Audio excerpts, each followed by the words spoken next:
เจริญพรท่านสาธุชนทั้งหลายรายการธรรมทานจากวัดพุทธปัญญาเมืองพอมนารัฐแคลิฟอร์เนียประเทศสหรัฐอเมริกาพบกับท่านสาธุชนทั้งหลายอีกวาระหนึ่งรายการธรรมทานจากวัดพุทธปัญญาวันนี้สัญจรมาที่จังหวัดสุราษฎร์ธานีเมื่อคืนจำวัดที่ขนอมวันนี้ก็มาที่จังหวัดสุราษฎร์ธานีเจริญพรโยมกุหลาบพัชรดุลเนื่องจากเวลาไม่สะดวกที่จะมาออกอากาศก็เลยไม่ค่อยจะได้ออกแต่อย่างไรก็ตามแต่ละวันก็จะมีรายการอะไรสั้นบ้างยาวบ้างให้ท่านสาธุชนได้ทราบถึงความขยับขยื่นเคลื่อนไหวเจริญพรโยมกุหลาบพัชรดุล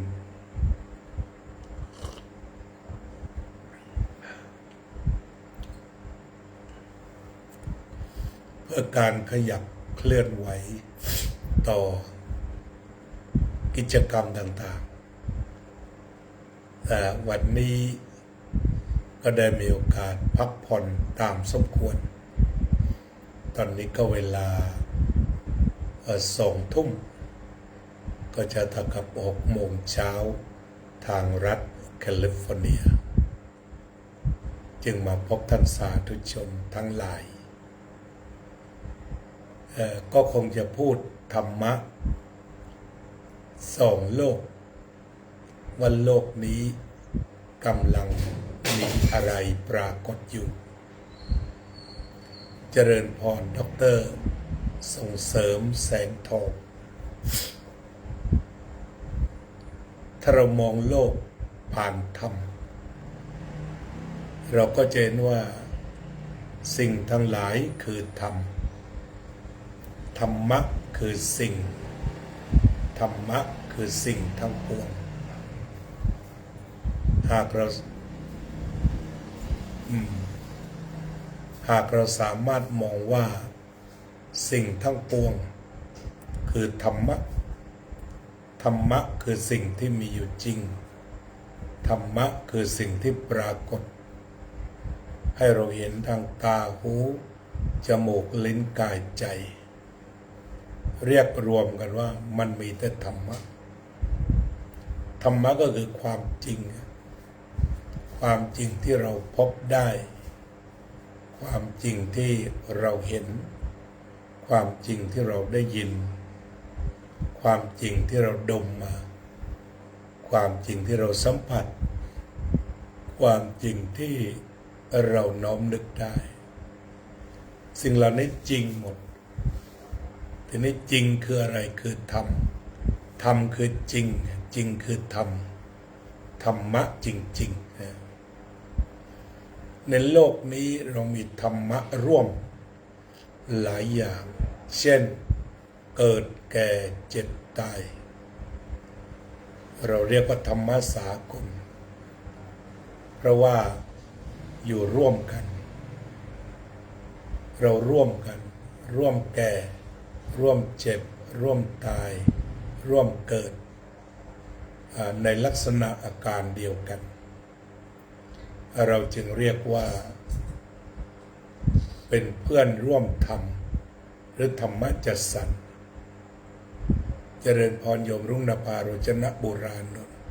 คุณแม่สีทองใหญ่เจริญพรฉะนั้นเราจึงมีธรรมะร่วมคือมีความจริงมีความจริงที่เดินร่วมทางได้แก่ความเกิดความปรากฏที่ทำให้เราได้เห็น มีคนนั้นมีคนนี้มีสิ่งนั้นมีสิ่งนี้ต่อไปเป็นความแก่เกิดแล้วแก่แล้วเจ็บและตายนี่ก็เป็นเพื่อนที่สนิทเลยเป็นเพื่อนที่จะต้องพบทีเดียวเจริญพรโยมระเบียบพรวนกระโทกเจริญพรโยมพิมพ์ชนกสุวรกุลขอเจริญพรงั้นถ้าเรามองโลกผ่านธรรมะและเป็นธรรมะที่ยิ่งใหญ่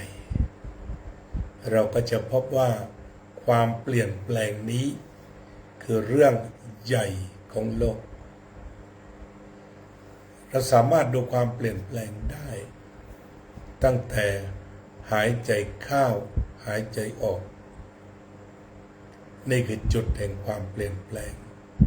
หายใจเข้าหายใจออก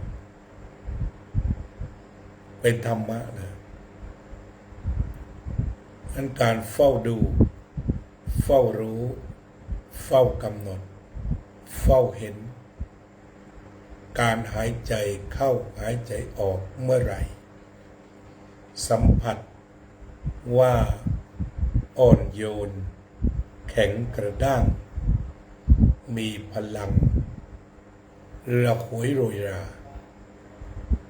สิ่งนี้ก็เป็นธรรมะทั้งหมดธรรมะชนิดที่เป็นสากล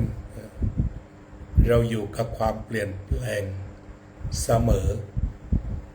ส่วนความเปลี่ยนแปลงทั้งหลายเกิดจากเหตุปัจจัยที่ไม่มีใครจะควบคุมได้เมื่อไรเหตุปัจจัยมาพบพ้องกันมาถึงเข้ากันมาปะทะสังสรรค์กันก็ย่อมมีสิ่งอีกสิ่งหนึ่งปรากฏขึ้นเป็นเหตุเป็นผลแห่งอิทธัปปัจจยตาธรรมแล้วว่ากล่าวว่าโลกนี้มีแต่อิทธัปปัจจยตาก็คงจะไม่ผิดมองไปที่ไหนมันก็ไม่มีอะไรนอกจากมีอิทธัปปัจจยตาเท่านั้นในภาวะที่โลกเป็นไปอย่างไรประชาชนเป็นไปอย่างไรก็จะต้องเป็นไปตามคันลองความถูกต้องแห่งอิทธัปปัจจยตาซึ่งถือว่าเป็นสาระสำคัญ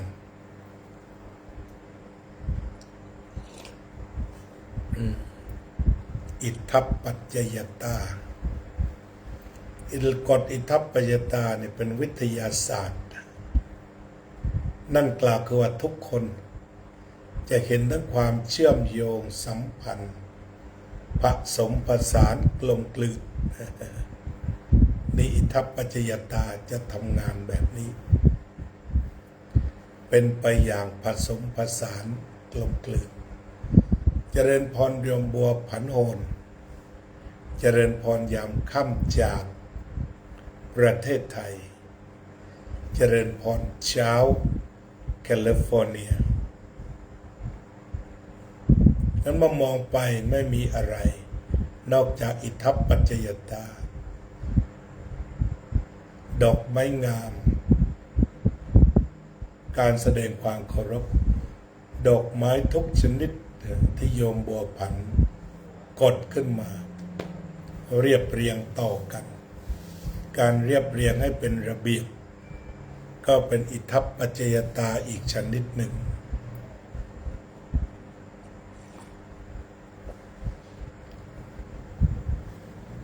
เป็นการอาศัยกันและกันเกิดขึ้นอีกแบบหนึ่งอีกชนิดหนึ่งโยมนิพาพรยิ่งรุ่งโรจน์อิทธัปปัจจยตาเหตุปัจจัยก็เป็นหลักใหญ่หลักแข็งหลักสำคัญของพระพุทธศาสนาของเราทีเดียว เป็นความจริง ความจริงสูงสุดอิทัปปัจจยตาทุกสิ่งเป็นอิทัปปัจจยตาโลกเคยสงบอยู่ก็เป็นอิทัปปัจจยตาและเคยผ่านสงครามทั้งในระดับท้องถิ่นสงครามกลางเมืองตลอดถึงสงครามโลกที่คนทั้งโลกต้องจ้องไปดูมันก็มาจากอิทัปปัจจยตาในสูตรว่าสิ่งนี้มีสิ่งนี้ก็มีสิ่งนี้ไม่มีสิ่งนี้ก็ไม่มีทีนี้มันมีเหตุปัจจัยจะมีความโลภช่วงชิงทรัพยากรกันเกิดความโลภก็ทำสงครามกันได้หรือช่วงชิงสิ่งใดๆที่มนุษย์ปรารถนาจะเป็นลาภยศสรรเสริญสุขล้วนเป็นเหตุปัจจัยเป็นอิทัปปัจจยตานำไปสู่ความวุ่นวายได้อันเราสามารถที่จะสร้างอิทัปปัจจยตาที่มันไม่เป็นทุกข์เป็นอิทัปปัจจยตาแห่งทานแห่งศีลแห่งภาวนาถ้าปฏิบัติเหมือนกันร่วมกันอีกก็จะทำให้เกิดอิทัปปัจจยตาที่เป็นสันติภาพถ้าอิทัปปัจจยตาแห่งความโลภความโกรธความหลงเป็นอิทัปปัจจยตาที่จะนำไปสู่ความทุกข์เกิดวิกฤตเกิดการรบราช่วงชิงแต่ถ้าว่าได้สร้างอิทัปปัจจยตาแห่งทานศีลภาวนาปัญญา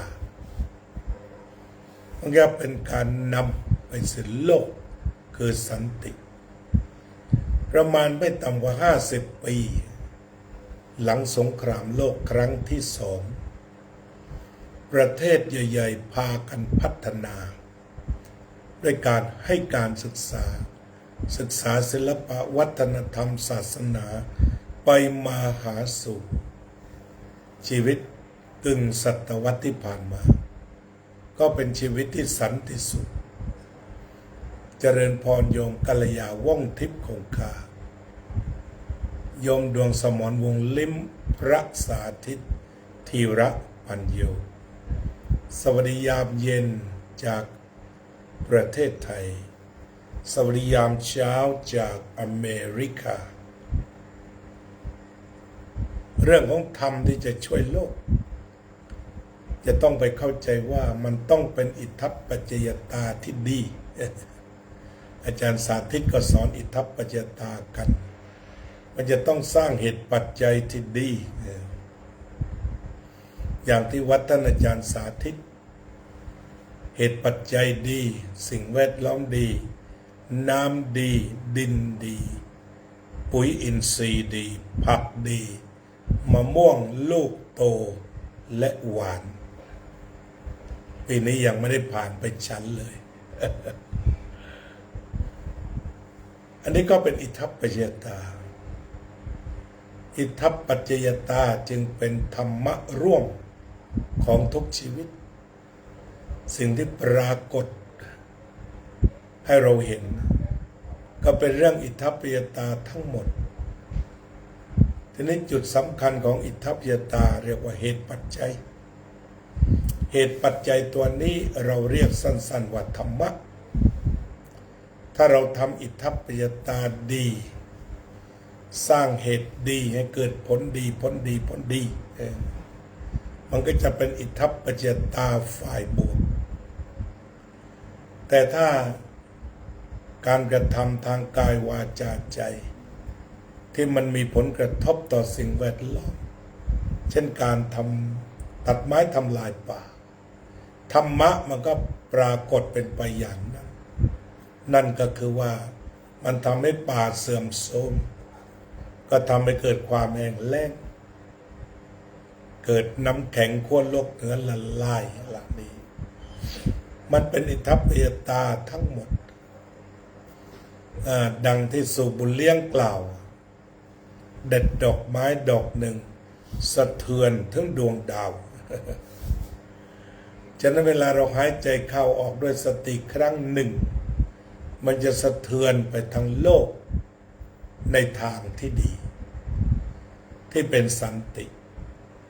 หายใจเข้ารู้หายใจออกรู้กันสักครั้งหรือหายใจเข้ารู้หายใจออกรู้ก่อนจะนอนหลับไปมันก็จะช่วยสร้างเหตุปัจจัยให้โลกนี้มีสันติภาพท่านปัญญาการะผู้นำ Walk for Peace ได้กล่าวว่าสันติภาพโลกไม่ได้เกิดขึ้นจากพระ19 องค์บวกหมา1 ตัวแต่สันติภาพเกิดขึ้นได้ทันทีที่เราทำพูดหรือคิดอย่างมีสติสัมปชัญญะและการตระหนักรู้นี่ก็คือการสร้างอิทธิปัจจยตาสมัยเปลี่ยนสงครามได้เปลี่ยนสงครามเป็นสันติภาพเปลี่ยนก้อนอิฐให้เป็นดอกไม้ได้โยมสังเวียนพจนาเลิศเจริญพรโยมวิรัตพัชรดุลเจริญพรสิ่งที่มากับอิทธิปยตาก็คือเหตุปัจจัย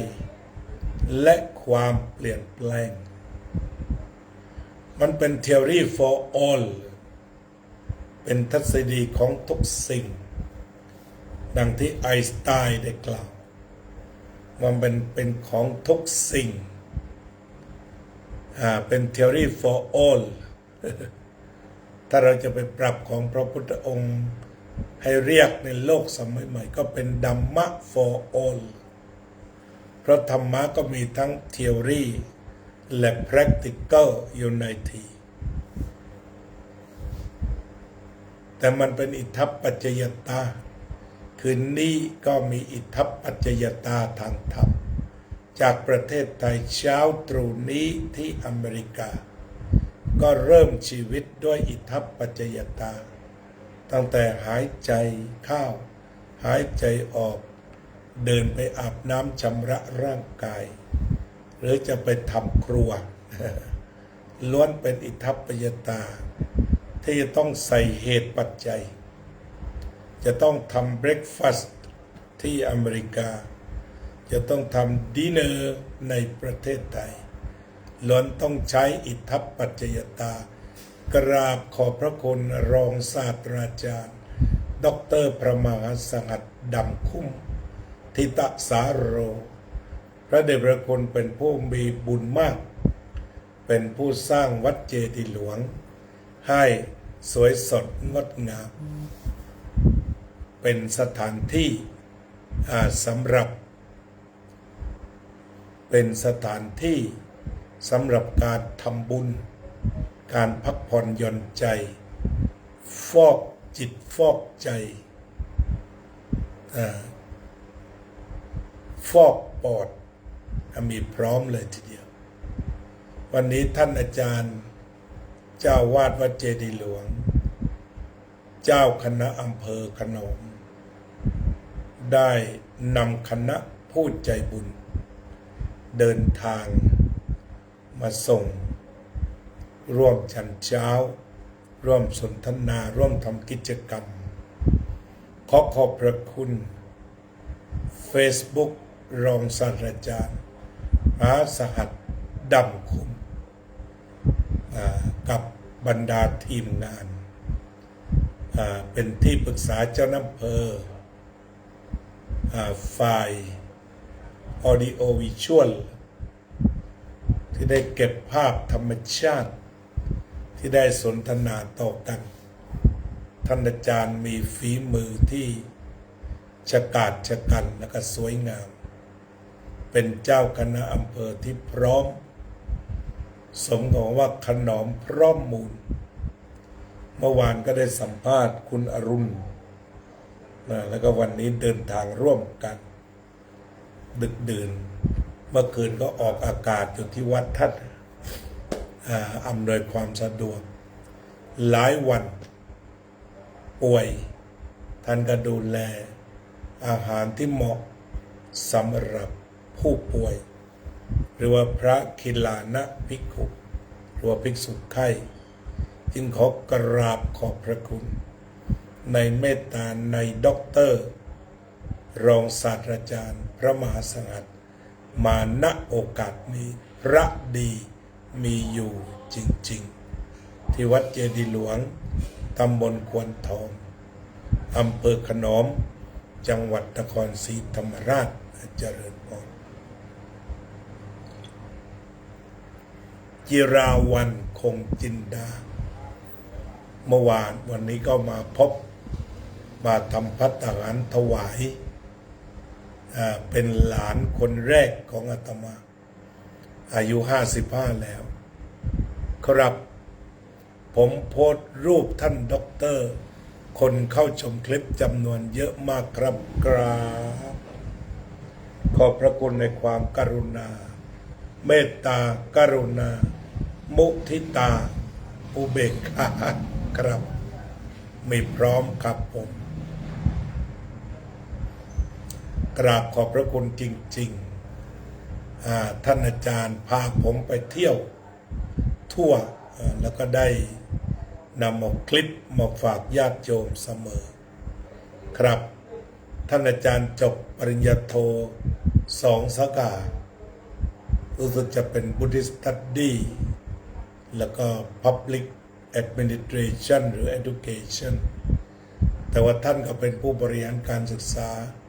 ระดับรองคณบดีของมหาจุฬาแล้วก็ตอนนี้ก็มาประจำเป็นเจ้าอาวาสที่อยู่กับประชาชนได้พึ่งประชาชนได้ไปมาหาสู่เป็นภาพอิทัปปัจจตาแสดงถึงการจะต้องร่วมมือกันโดยธรรมของพระสงฆ์และพุทธศาสนิกชนกลอนที่ไม่รู้ใครเขียนว่าวัดจะดีมีหลักฐานเพราะบ้านช่วยบ้านจะสวยเพราะมีวัดดัดนิสัยบ้านกับวัดผลัดกันช่วยก็อวยชัยถ้าผลัดกันก็บรรลัยทั้งสองทางวัดจะดีมีหลักฐานเพราะบ้านช่วยบ้านจะสวยเพราะมีวัดดัดนิสัยบ้านกับวัดผลัดกันช่วยก็อวยชัยถ้าขัดกันก็บรรลัยทั้งสองทางอาตมาจากขนอมไปนานคนขนอมก็เป็นคนมีธรรมะรักวัดรักวารักศาสนาเหมือนในอดีตที่เคยอยู่ร่วมกันท่านอาจารย์พระครูสุนทรพจนบัณฑิตหรือรองศาสตราจารย์ดร.ประมาสัตย์ดำคุ้มทิตสาโรนั้นทำหน้าที่โดย officially ก็คือเป็นนายอำเภอฝ่ายพระเป็นเจ้าคณะอำเภอ officially นะเป็นโดยทางการแต่สิ่งที่ท่านเป็นตลอดก็คือเป็นโดยหัวใจคือมีใจที่รักชาวบ้านทุกคนชาวบ้านเป็นทุกข์อยากจะบวชลูก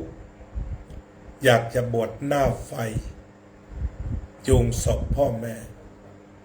หรือมีใครเสียกุฏิของท่านคือศูนย์รวมของความช่วยเหลือ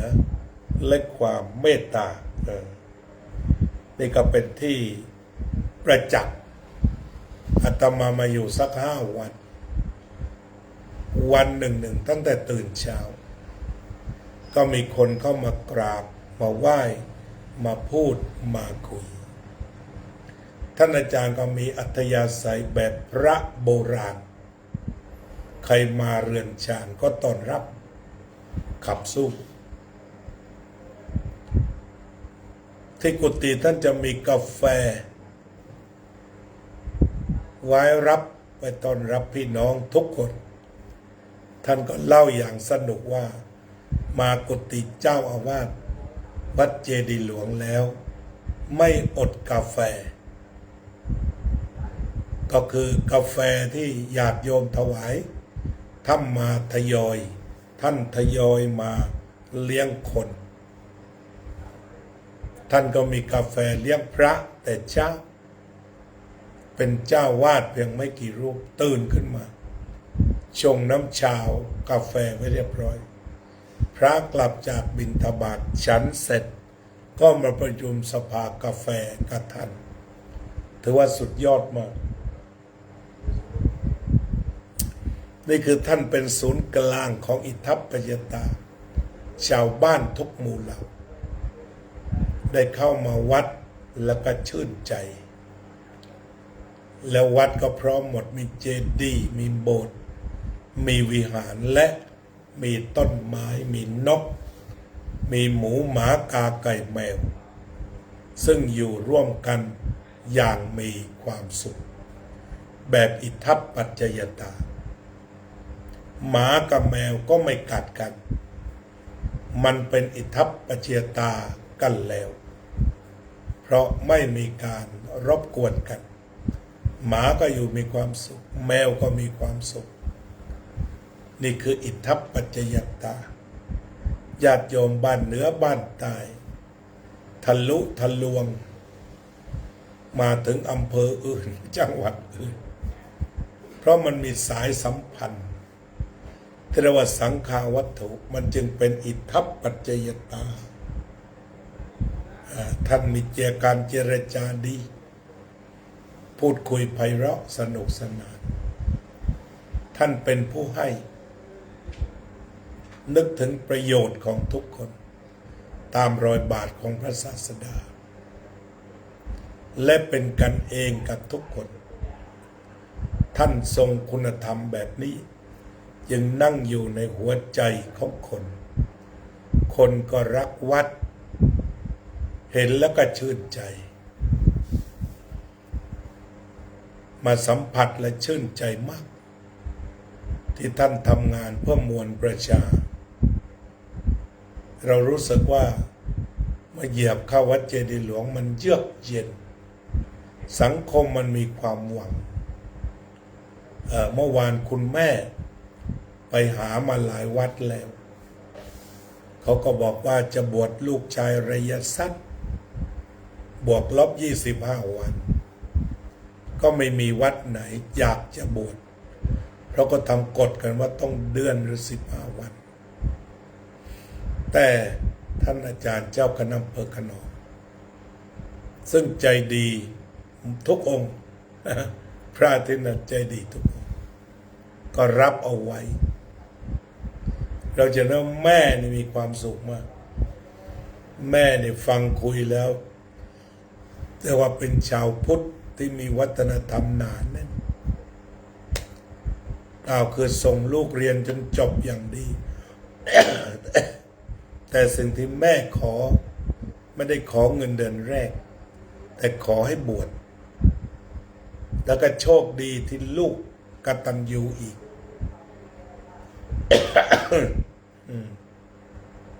ท่านเองก็คุยไปจนได้คนที่จะมาบวชได้วันเจริญพรโยมสมหมาย เจริญพรโยมไพจิตพอดีเจอพัดลมหนักๆเริ่มจะไอก็เป็นนะว่าวันนี้เราก็คุยถึงอิทัปปัจจยตาว่าเรานะพี่น้องกันหมดโลกทั้งผองพี่น้องกันจับกันไว้ให้ดีสร้างเหตุปัจจัยดีโลกทั้งผองพี่น้องกันจะถึงซึ่งสันติสุขและสันติภาพสุขอื่นยิ่งกว่าความสงบไม่มีตลอดปีตลอดไปเถิด ก